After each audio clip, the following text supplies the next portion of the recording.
take the entire hour, right? But I just want to make sure that you leave here with some tools, more so from where we see it as an advisor, and I'll tell you a little bit about my background when we do our introductions, but hopefully you leave here with a few tools so that you can take to your advisor, and or if you're looking to expand, if you're in another student organization and you're seeing some of these things come up, that you can actually apply them immediately, right? So really quick, we're just going to talk about individual's purpose, right? As an organization, I believe before the advisors can actually fully step in, right, an organization, whether you've been consistent and remained high performing for the past 5 years, right, or you've had a fallout the past year and you're trying to bring it back up, right, you have to be familiar with where you're at as an organization, right, and what those goals are. We'll talk about what the advisory role looks like, right? Truly, from our perspective and some of my personal experiences, that I can touch on almost each area so that you're aware of what that looks like from a student end, because like I said, I was there just 3 years ago when I was an undergrad in my master's program, and now as a full-time staff get to advise students, both Greek and non-Greek, right? And then we'll wrap up with any questions or comments you might have. So organizational purposes, right? So some of you mentioned whether it's an academic focused club, right, that you're, or organization you're involved in, whether it's social, right, being able to understand what those differences are is going to be key. So understanding who you serve as an organization is vital, right? So whether your advisor is phenomenal or not, right, as a student organization, understanding, hey, who are we trying to engage? Is it just individuals within our academic program? So like logistics focus, you mentioned, hey, well, you know, obviously for logistics majors, or Alpha Right might be for business related individuals, but outside of those organizations, right, who else is involved, right? Do you need to gear your messages, meetings, or anything along those lines to anyone else, right? So understanding who the audience is and how you serve them, right? Is that a matter of just, hey, we meet weekly, show up, get some information, and you're out, right? Or, hey, we meet bi-weekly, but during the weeks that we don't meet, we're doing events on campus, right? We're hosting service programs, we're hosting speakers coming to campus, right? How then do you go about engaging that student population, whether, like I said, it's academic related or not? And then lastly, for some of you, I understand Greek specifically, you're probably a part of a bigger picture, and maybe some of our business related, academic related organizations. What is that national level looking like, right? If someone's a part of NAACP or a LUDLAC, I understand that when I'm working with them, that there's a national movement going on, right? And it trickles down to them. It's easy then for them to structure themselves and say, ooh, that's our goal this year. As a chapter on UNT's campus, how do we fulfill that, right? If you're local and don't have necessarily an official, like national affiliation, then what are your goals locally, right, to achieve within that year, within a 5-year time frame, et cetera, right? So if you do have an affiliate organization, absolutely following up with them and asking them, what is the structures looking like? What are my interests? And what are some of our objectives? And they'll actually be able to outline those for you without you as an organization having to do those. For those of you who aren't, like I said, that's where it gets a little tricky, and that's where we sometimes see some of that inconsistency from one year to the next. Because when leadership changes or moves, or an advisor's not there anymore to remind you that this is how it was done in the past and this is how we are going to do it, some things can start shifting around, right? So, like I said, what's your focus? Figuring out whether it's service related, academic, if it's just a social, you know what, we're really interested in Kathleen, could you share with me really quickly what the Russian Club does more or less in general with the organization? Well, we have weekly meetings on different aspects of Russian culture, and we also have a monthly conversation hour to promote language learning. So it's both promotion of like learning the culture and learning the language. Sure, and it's two-part, right? So technically, whether you identify with being Russian or not, if you're just really interested in the Russian background, language, you can come and attend those meetings, right? So it's a combination of, yeah, there is some academic, but there's that social aspect, right, of engaging and meeting those people and creating those opportunities. So once you have that down, right, before you're even meeting with your advisor, or as you're working with your advisor, identifying what those roles are. And some of you, like I said, work with your advisor, literally, it's a job like G4's kind of, right? That's really a focus that's going to happen with or without the students there, right? But when you're working with your advisor, being able to say, hey, this is what we have to do. This is what I understand our goals are. Now let's sit down and chat about what that looks like, right? That's when we start looking into what these roles look like, right? So as far as a search, whether you have an advisor now, if you do, perfect. I'm not telling anyone to go and like email the professor as soon as we're done here and say, sorry, we're looking for a new advisor, right? But learning the differences, right? So professor versus staff. Professors, for the most part, are definitely involved in the academic-based organizations, right? It's not always the case, but absolutely, right? And their loads, as an FYI for you, right? While I've taught a few classes, my role is almost predominantly on the staff side, right? But they're doing research, they're writing articles, right? They're writing books potentially, they're going to conferences and presenting. So their actual course load and their schedule may or may not look a little bit more hectic, right? It may be a little bit busier. So as an advisor, if you have an academic individual, that may or may not be the workload, right? Staff-wise, our roles on campus is to promote the outside of the classroom activities, right? The co-curricular things that when you're done with class, after that 10% or so of when your class is done for your college career, 90% of it is spent, or give or take. We fill those times. Therefore, when I work with my student organizations, they are sometimes my job, right? I have the opportunity to engage them in a manner that maybe a professor might not be able to, right? So understanding who you have and what their actual coursework looks like is going to be key. And then availability versus interest, right? So a lot of times I think student organizations end up at a point where they're like, well, you know what? The time is ticking, and if we're going to be a registered student organization, we need to find someone, right? So introduce sociology department, introduce academic advising, for PACs. Basically, an individual who is considered a full-time faculty or staff may or may not end up as your advisor, right? And that's neither good nor bad. That's just a matter of, some people falling through and things not working out. And maybe it wasn't the individual that you wanted, but they were available and willing to serve as your advisor, right? So what a great opportunity. But then how do you capitalize on who you have currently, and then how you do that moving forward if you are looking, right, to increase that capacity and or change that in the future. So right now, for the most part, as far as your student organizations go, whether you deal with your advisor directly or not, a lot of times, at minimum, for the most part, these are some of the things that they're doing, right? They're approving space and event requests so that when your organization is interested in doing something on campus and they are looking for some space that's free, or they want to do an event and they're bringing in people, they're serving food, right? There's an event form that gets done at some point. They get an email, they approve it, and then magically, right, you get your approval, and then you can do whatever it looks like on campus, whether that's your weekly meetings, a special event that you have, making themselves available for officers, right? So usually it's a president or some officer in the organization. If they have a question during the week, if there's an email, hey, I'm with such and such, I have this question, they're available to answer that. And then ensures university requirements, right? So as far as, hey, is everyone in good standing academically, right? Are they following structurally what we're supposed to look like, right? Do you have 8 members? Do you not? If not, how do we increase that, right? The overall student organization requirements and UNT policies, right? Making sure that you're adhering to those. A lot of times, though, like I said, with the enormous amount of student organizations we have, sometimes it's easy for our advisors maybe just to do this portion, right? But we're going to talk about hopefully what we can do past that. Examples, like I said, that I've experienced personally with some of these. So getting the most out of your advisor. One of the key areas that I mentioned in the first slides was understanding what your organization wants as an outcome, as a goal for the year, or as an individual, right? One of the biggest areas that I've seen, and like Dan mentioned, I do advise a lot of organizations, academic, Greek, non-Greek, right, across the spectrum. But each time that a new organization approaches me and they're really looking for someone, and the school year's about to start, they're not going to, they're not going to be officially registered. I say, cool, let's sit down, set up a meeting, and I want you to explain to me what your organization is about, right? The National Society of Black Engineers, right? I'm their advisor. While I'm a non-academic individual, right? They are one of the underrepresented groups that we work with. They just happen to have an engineering focus, right? But I didn't know anything about NSBE, so I just said, please tell me all about NSBE, right? What it looks like nationally, because they are a national organization, what they've done locally on UNT's campus, right?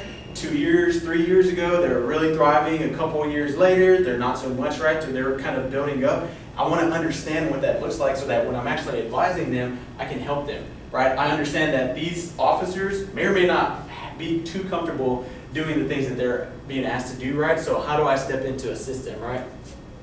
So being able to read that and give that information to your advisor. If your advisor's been there, they're going to know that, and they're probably going to be helping you, right, throughout that process.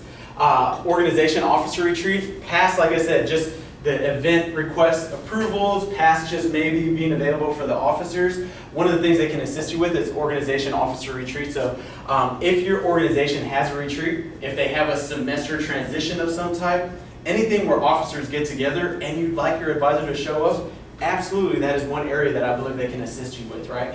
And like I said, if NSBE asked me to go and sit down with them, while I may not be able to tell them specifically about engineering things, I can absolutely inform them about some things that are going on across the university's campus, right? How to be connected, some things to avoid as an organization to get them to their end goal, right? And that is a simple, like you said, whether that's a couple of hours, whether they have me in there for 30 minutes, and I offer that for every organization that I advise. Some of them have it already planned, some of them don't. And I'll encourage them to do that. So for some of you who are new and you're saying, well, you know, I'm the individual, I'm the one that's going to make it work. Okay, great. Let's get some individuals together, then sit down, and we get more people on board. The next thing is attend meetings, right? So if you do have weekly meetings and you're interested in your advisor at least attending one of them, right? You let them know if that's once a semester, if that's once a month, if you meet every week, this meeting is really big, great, I'll definitely be there, right? And they need to make time for that, whether they're on the academic side or not. If they're teaching, obviously that's going to be hard to do, but if not, can they make themselves available? And then events, right? If there's any major events coming up and you want your advisor to be there and or pull other individuals outside of the organization there, making sure that you give them a heads up, right? Whether that's 2 weeks, if they let you know that's a month in advance, just so that they can get it on their calendar and they're actually present to see what you have to offer. So, a little bit further, like I said, even working with our student organizations more and more, actually get into the goals that you set as individuals, right? Just a quick show of hands, how often, if at all, do most of you keep in touch with your advisor? So if it's once a week, twice a week? Every other day. Okay. I have 2 advisors. Okay, perfect. So you have more opportunities to do that. How many of you once every 2 weeks touch base with your advisor? Okay. Once every month or so? Never? No. So when we get into these areas, though, this is absolutely where an advisor, like I said, while they have an academic focus, while my work in the Multicultural Center is to do diversity trainings and programs and events, being able to work with the student organizations, I can incorporate them into that, right? Sometimes, though, an English professor may not be able just to incorporate advising your student organization into it, but we can make it easy for them by doing some of these areas, right? So organizational structure, what positions do you need in order to be successful? Sitting down with your advisor and saying, you know, I'm brand new to this position, and this is what we're struggling in, right? So one of the organizations that I advise, called the Black Student Experience, or BSE, is a weekend-long retreat on campus. It's run out of the Multicultural Center, but it's a student-ran, right, leadership retreat. They have a budget pushing $8,000+, right, to host this weekend retreat. While I advise, do a lot of the trainings and involved, truly I'm one of their main campus advisors, right? So they said, well, you know what, our membership, we can take 130 people to this retreat, and in the past couple of years, we've averaged around 60 to 80. Right? And I said, okay, so clearly there's a disconnect happening, right? It's not that students don't want to come. I said, but how are we reaching out to them, right? So I said, structurally, do you have like a recruitment chair? And it's not a Greek organization, but do you have someone that's responsible for just reaching out to members and getting them involved, right? So I said, let's create a membership coordinator, right? And their goal specifically was to recruit during freshman orientations, during the summertime, and on campus to let students know about the organization, what we did, what we offered, and how we can get more involved, right? So the first year we did it, jumped from about 120 applicants to 130 the year before we had one to about 200 applicants, right? And we ended up taking about 115 students or so. This past year when we went, we had the same structure. We had about 300 applicants from our incoming freshman class, and we ended up taking about 125 to 130, right? Our full capacity. Which means next year, when we have to probably move because the space that we're in won't allow it, we could potentially have 200, 250 students, right? And that's a simple organizational structural change, but with them meeting, it was like, they were asking the same questions. I just came in and said, hey, why don't we look at it this way, right?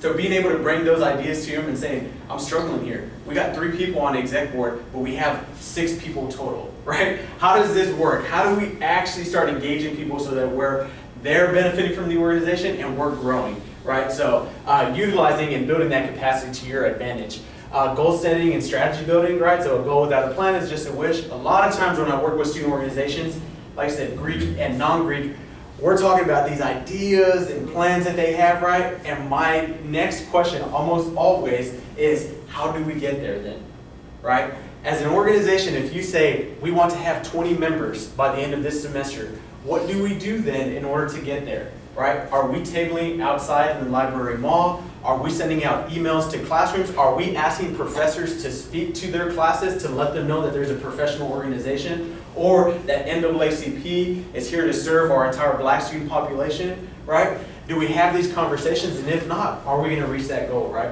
So being able to have those conversations and hopefully help them strategize up front of the year so that by the end, when they're done, not only would they have achieved their goal, but they would have surpassed, right, whatever that looks like. And then hopefully, ultimately, in line with what UNT is doing, right? So when I work with the student organization, I'm saying, hey, that's a great idea. You know what? UNT is doing this exact same initiative. Let's see how we can tie it into that, right? And it's not changing their idea. It's just saying, man, we might be able to get some more support if we did it this way, right? So whether that's culturally with, let's say, a Russian club, right? Well, what exactly does UNT highlight and promote? Diversity, right?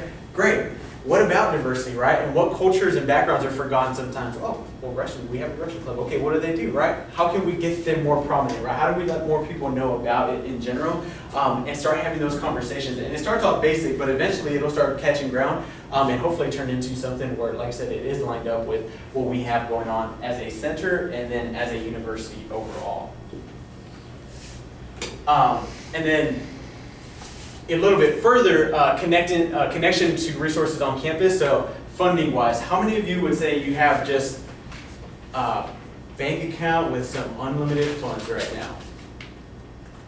Not many. How many take dues of some sort to get money, right, for the organization, whether that's hosting for food, whether that's just overall trying to get you to a conference, right? But a lot of times what happens after I ask students, hey, what ideas do you have? They said, man, we'd love to do these things. I said, how are we going to get there? Well, this is how, but we need X amount of dollars to do it, right? We need X amount of monetary funds to actually achieve that goal.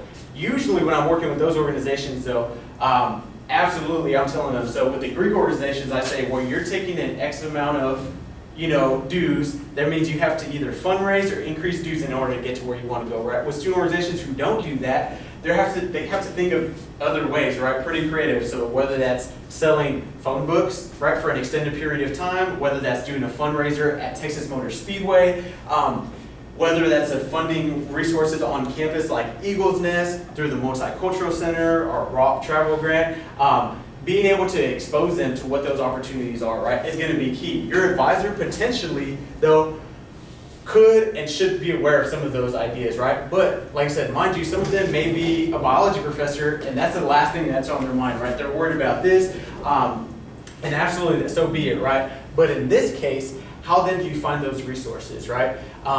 One of the things that I definitely recommend for those of you who are in a position where you've always had one main advisor, academic, let's say, related, and you're thinking, hey, you know what, they're just really busy. It's sometimes hard for me to get a hold of them, or maybe they're not as aware of those resources because that's just not their field, right? That's not their focus. What about a co-advisor, right? So you're allowed to have two advisors. What if I found a co-advisor that was a staff individual, not on the academic side of the house, but on the staff side, who could actually assist in a little bit more of these organizational, student engagement-based events and get them involved, right?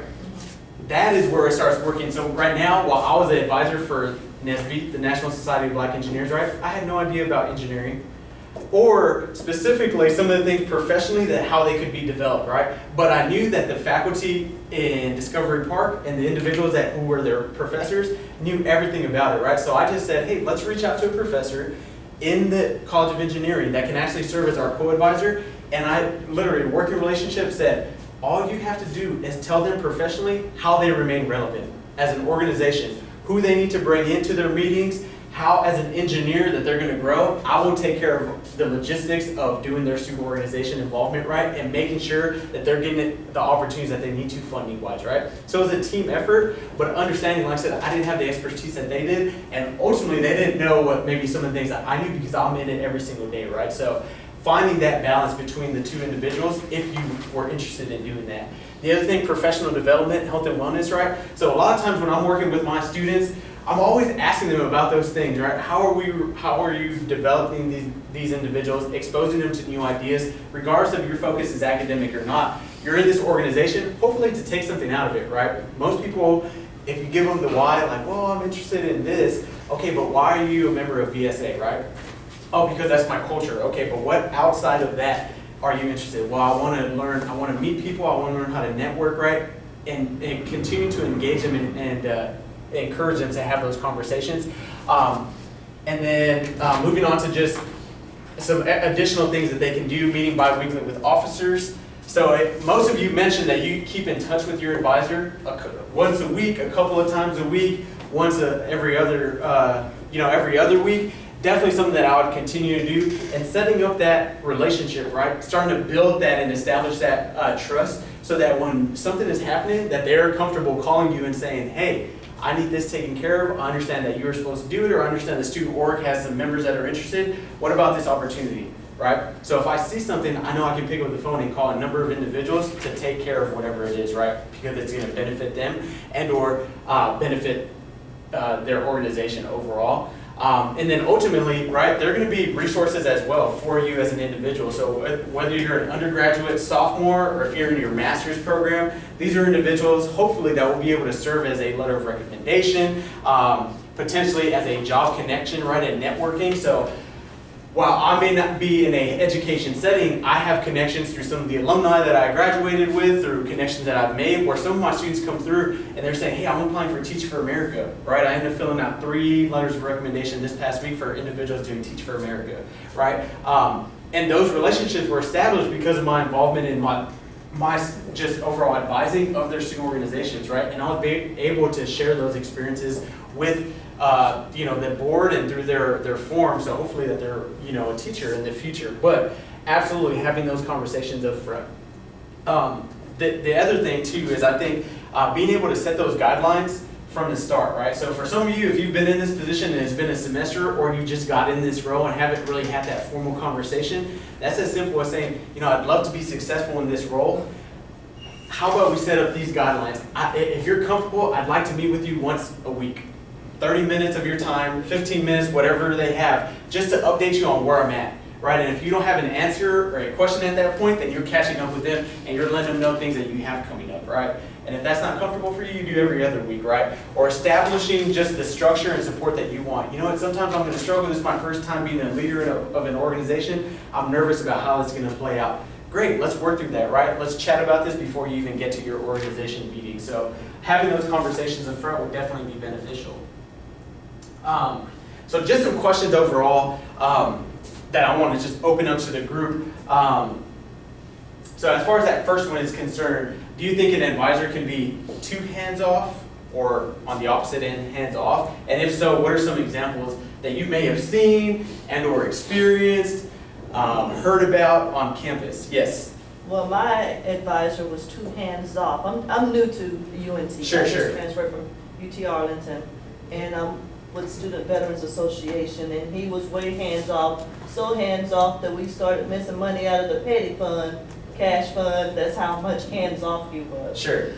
Yeah. So, that's a prime example of, being a little too hands-off, right? Where it's like, hey, you can function as an organization by all, sense of the word. Absolutely. If you are a functioning organization, for the most part, and you have some student leaders who have been there, they can probably take care of whatever they need to, and the advisor really just serve as, hey, you have an event request form, just send me an email, I'll make sure and approve it, right? But outside of that, prime example. Anything that you've seen, examples of someone that's just done a good job, or what maybe they didn't?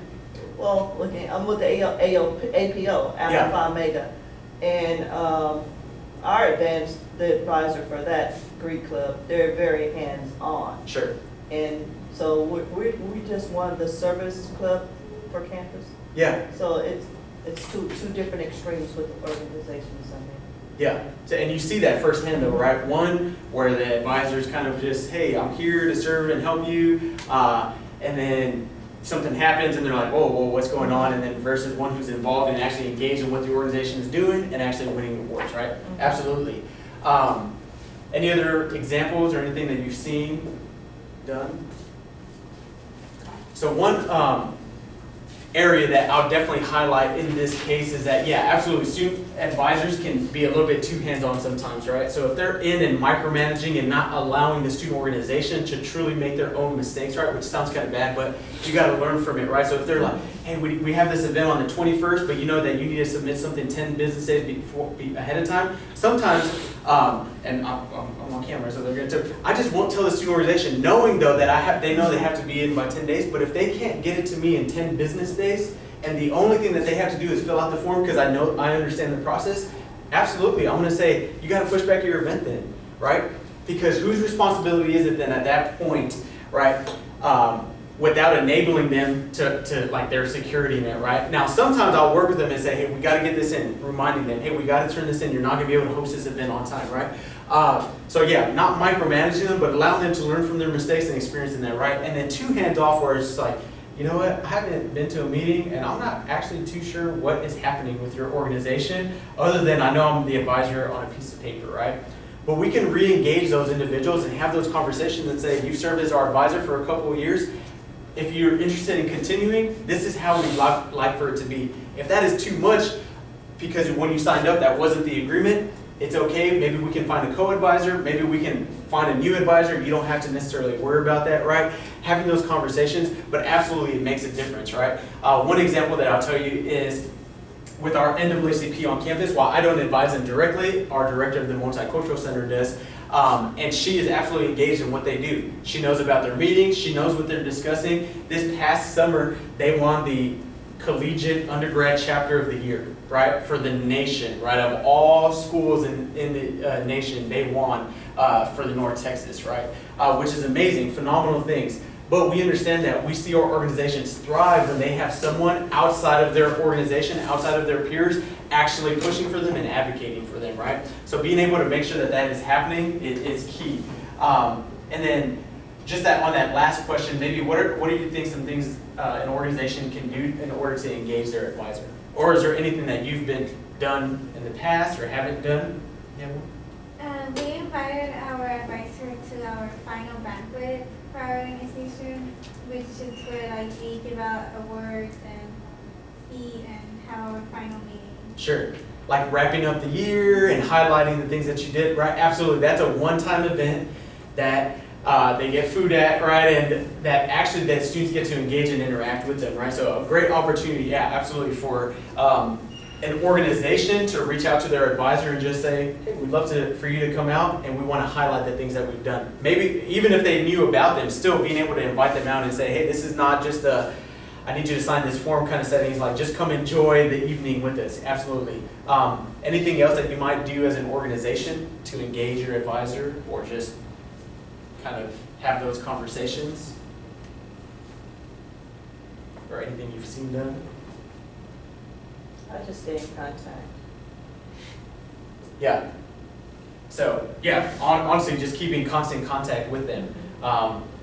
Whether that's via email, calling them, dropping by their office, right? So if you find out their office hours and you're just like, you know what, I'm free right now, I'm gonna drop by and I wanna update them on what we have going on. Or if you have plans that are bigger than what that organization is, absolutely, right? And sharing that with them and having that line of communication. Most of the organizations that I'm involved in, right?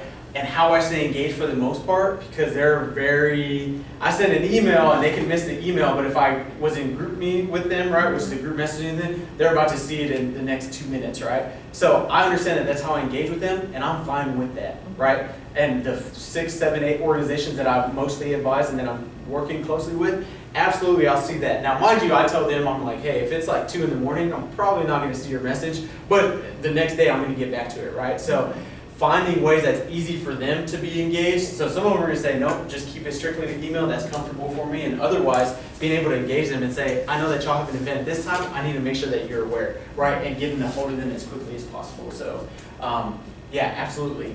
Well, with that being said, I want to just kind of wrap up on a final note of saying, whatever, like I said, your focus is, and we discussed it, whether that's a social setting, academic, service-oriented, whether you're tied with a department specifically or not, if it's just an individual on campus that you found, being able to have these conversations is going to be key, right? I believe, to your experience, just because as a student, without realizing it, my advisors ultimately served as my mentors when I left, right? They ultimately served as my letter of recommendations. And my experience at North Texas was that much more better because they took the time to actually stay engaged in what I was doing, right? Now, on this side of my life and you know, in my role on campus, I get the opportunity to do that within the student organizations that I advise, right? So whether that's with NSBE, whether that's with the Greek chapters that I work with directly, whether that's with our LULAC areas, right? I'm working with these students and saying, what do you want to accomplish, right? And how do we do that? How can I assist you in getting to that goal? Some of them, it's simply saying, you know what, right now we have like 15 members coming to our meeting. I just really want to get that to 30. Cool. That'll be our goal for the next semester. And once we get there, we can move on to the next one, right? Or hey, we know we really want to get to this conference, and we need about $1,500 to $3,500 in order to get there. Great. Let's do it, right? Because it's very possible, but it's a matter of working with those individuals and empowering them to get there, right? Those conversations, though, rarely happen if you don't reach out to your advisor. Because like I said, they got life happening, they got deadlines to meet, but I guarantee that they'd be more than willing to sit down with you and have a conversation in order to support you in your organization. Does anyone have questions, though? Anything they're wondering about in general that we covered about learning how to just work with their advisor, maybe some of those expectations that they have or haven't had in the past? No? All right. So I'm going to have some cards up here. If you have questions about anything on campus, whether that's like multicultural center related, if that's just university related, there's a good chance that I may or may not have a connection in that area anyway. I'd love to be able to help you. I just want to make sure that you as an individual have the support and the services that you need, like I said, in order to be academically, professionally, personally successful, and or just making that connection for you. So please feel free to come up and grab it. Thank you. Thank you.